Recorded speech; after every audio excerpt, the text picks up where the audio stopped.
What's up, everybody? I'm Z-Wade, the Z-Wade, and Z-Wade Photo, and we're looking at a lens today that we've actually reviewed on my channel before. However, I made a huge mistake, and a while ago, I actually got rid of it. And that is the Carl Zeiss Distagon f2, and this is the ZF. Now, my old one was the ZF2. It was the ZF2 because that's all I could find at the time.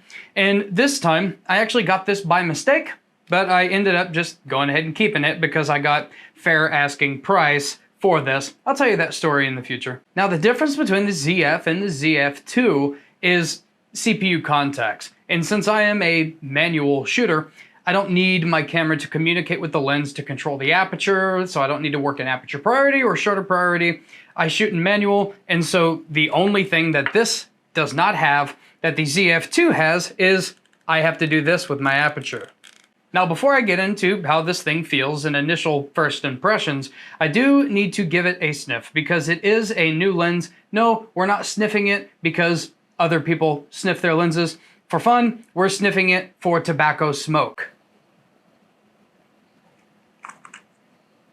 I do not smell any tobacco smoke, so this does not have to be sent back. Now let's talk about how it feels. This, I promise you, Nikon has never, at least after the D series, ever made anything that feels quite so well constructed. There is no plastic to be had on this. It is extremely heavy for a 35mm. That is because this glass is heavy glass. I'm not sure if this is leaded glass. If it is, it makes the optics better. Okay, don't be afraid of leaded glass. It's not going to poison you unless you sit there and lick it all day. It's fine. Lead and optics, it's like, I believe they call it like crystal glass. It makes optics better. I'm just saying, based on the weight, there is all metal in this, but it's really heavy for a 35, so I just make that assumption. Let's throw this on the D780 and see how it feels balanced on F-mount cameras. It feels nice and balanced on a D780.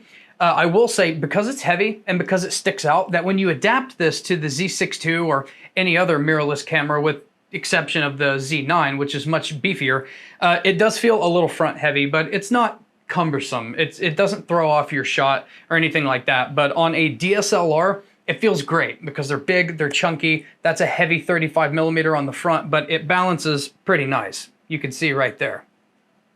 You have to keep in mind that even though Zeiss makes an absolutely astonishingly good lens, they have the absolute worst lens caps in the world. I don't know how they dropped the ball so hard. If you do decide to get one of these for yourself, at the same time that you order any Zeiss lens, you'll want to go ahead and get a third party. Any third party is better than what Zeiss gives you, at least a front lens cap, because literally it takes nothing. You could go off this way, away from your lens, and go, and that lens is going to fly across your house because it is so poor. You can literally rattle your camera, and sometimes the lens cap of Zeiss lenses will just fall right off. This lens does have some historical significance as it relates to the F-mount. At the time that this came out, you could almost bet that it was more expensive than every other 35 out there, but it would also be probably the finest 35mm that you could possibly get in the F-mount, and that may even go for Canon's mount as well. You would use a lens like this for, street photography, some portraits, if you like the scene to be in portraits, which I do from time to time. If the scene is important, excellent for portraits. This will do architecture, kind of. It's not quite wide enough for most architecture shots, but you may be able to get by with it. But especially landscapes and cityscapes, this is an awesome, awesome lens for. Particularly because it renders amazing in black and white. I know this from experience. And also the color saturation is gorgeous. And where that matters is I like black and white cityscapes, and I like color mostly, but also black and white landscapes. I know from shooting the ZF2 version, and this is the same optical design, that this is almost a perfect lens. Now, typically, whenever you have a lens, there's trade-offs. There's really no perfect lens.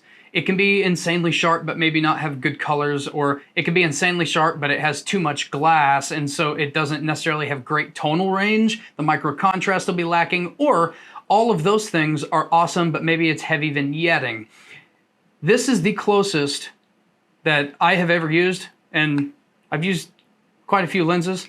This is the closest to perfect that I've ever seen. Now, I don't really care about all these things. You know, I'm willing to accept trade-offs. It's just amazing that this lens has very few trade-offs. Unless you don't know how to manual focus, then you're really playing yourself, because stuff like this is out there, and you're not going to find anything finer than this.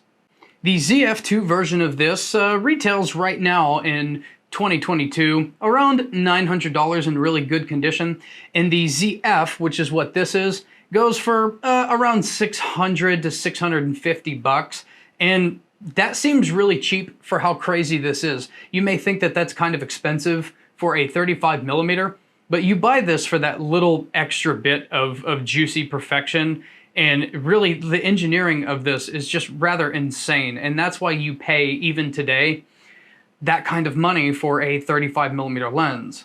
In conclusion, this lens, still to this day, holds water even up against modern optics, because still to this day, although we are very close to optical perfection, what we usually see go is a little bit of character.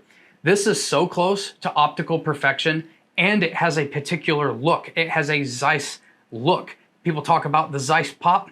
This has it. This has it in huge amounts. It's so juicy, and it's such a sexy lens. And still to this day, nobody makes anything this high of quality, and nobody at the time was able to make anything close to almost a perfect lens. And that's why this lens, still to this day, is so special.